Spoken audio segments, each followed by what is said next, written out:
প্রথমে 3 তাকবীর, তারপরে দ্বিতীয় রাকাতে পুরো সাথে একটা সূরা বিলোপন করে যে আয়াত কেরাত করার পরে আবার 3 তাকবীর, আবার 3 তাকবীর বলে হাত ছেড়ে দিব। চতুর্থ তাকবীর রুকুর তাকবীর, চতুর্থ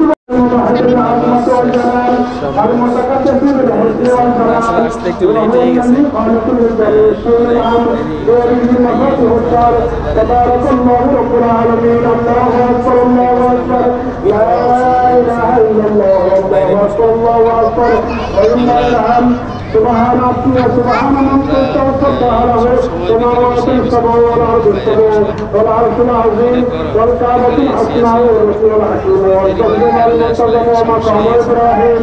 দেশ ও দেশের বাইরে যে যেখান থেকে ভিডিওটি দেখছেন সবাইকে পবিত্র ঈদুল আজহার শুভেচ্ছা। আমরা বাপ্পু 3 জন যাইতেছি ঈদের নামাজ পড়তাম। আজকে ঈদুল আজহা 2025। প্রত্যেক ঈদই আমরা একলগে রওনা হই এবং একলগে নামাজ আদায় করে আবার বাসা ফিরাই এবং একলগে খাইতাম বই। রাস্তাটা দিয়া বাইরিয়া ফইলা রেল লাইনটা তাইয়া একটু ডরাইছিলাম ঠেড়া মালিকানি বইয়ে থাকে। আজকে ঠেড়া মালিকা নাইতে আগে আগে মসজিদ গেছে গা, ঈদগাহ গেছে গা ঈদের নামাজ পড়তে বললা।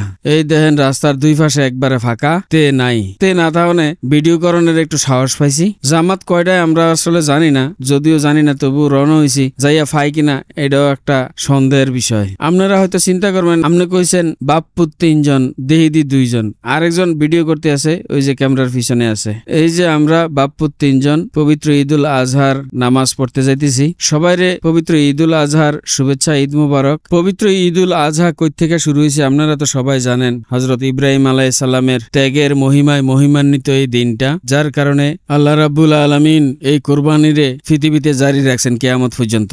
যাই হোক, এটা হইল কুমিল্লার অনেক ব্যস্ততম একটা রাস্তা, লাকসাম রোড। এই রোড দিয়া বহু মানুষ চলাফেরা করে, বিশেষ করে 14 গ্রাম, নাঙ্গলকোট, নোয়াখালী, লাকসাম, বরুড়া, লালমাই, সদর দক্ষিণ এই সমস্ত এলাকার মানুষ এই রোডটা দিয়ে চলে। মাইদি দিয়া বাদ ফিরে গেছে মনোহরগঞ্জের কথা, হাজীগঞ্জ, চাঁদপুর, শাহরাস্তি এই রোডটা দিয়ে তারা চলাফেরা করে কুমিল্লা শহর আইয়ে যায়। রাস্তার দুই পাশে কোরবানি দিতে বললে মানুষে গরু বাইন্ধে রাখছে, নামাজটা পড়ে আইয়াই আল্লাহর রহমতে কোরবানি দিয়ে লাইব। আমরা ধীরে ধীরে আগে যেতেছি ঈদগার দিকে। ঈদগার দিকে আরো অনেক মানুষ আগে যাইতে আছে। তবে যেমনে লেট ধরা অন্যান্য বছর যায়, এবছর দেহি যে শুধু ফলাফাইন বুঝতেছি না ঈদের নামাজটা কি শেষ হয়ে গেল কিনা। ঈদগার কাছে আইয়া দেহি সবাই নামাজ পড়তে বললে দাঁড়াই গেছে গা নিয়তের বাহি। তাড়াতাড়ি আতার ফাতার কইরা ঢুকলাম ঈদগার ভিতরে। ভিতরে কোনো জায়গা নাই, ভিতরে এসি আছে, কিন্তু আমরা বাইরে দাঁড়াইতে হয়েছে বাপ্পুতে। বাইরে অনেক গরম, রোদ পড়তেছে সরাসরি। তারপরে কিছু করার নাই, এনো মশলাটা বিছায় নামাজ পড়া শুরু করে দিলাম। নামাজ শেষে কইলাম যে আমরা খুতবাটা শুনি না, ফলাফানে শুনতো না, তারা জাগিয়ে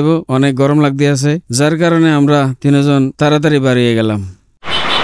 মজু খাইব এখন, মজু কিনা দিছি 2 লিটারই মজু।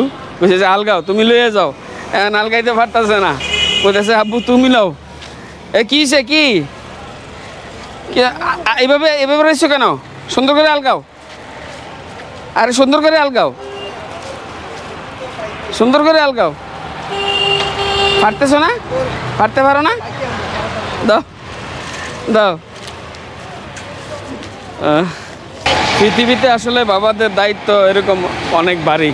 এই 2 লিটারই মজু এই 6-7 বছরের বাচ্চার কাছে যেরকম ভারী, সে নিতে পারতেছে না, এর চাইতে অনেক ভারী বাবাদের দায়িত্ব। আসলে এই দায়িত্ব সবাই সবসময় পালন করতে পারে না ভারের কারণে। তো আজকের এই পবিত্র ঈদুল আজহা উপলক্ষে যারা কোরবানি দিবেন সবার কোরবানি কবুল হোক দোয়া করি। আর আপনাদের ঈদ খুব ভালো কাটুক, সুন্দর কাটুক। আজকের ভিডিও এই পর্যন্তই। ভবিষ্যতে আপনাদের সাথে দেখা হবে অন্য কোনো ভিডিওতে, অন্য কোনো বিষয় নিয়ে। সে পর্যন্ত আপনারা ভালো থাকেন, সুস্থ থাকেন, সুন্দর থাকেন। আর আমার পেজটা ফলো দিয়া আমার লগেই থাকেন।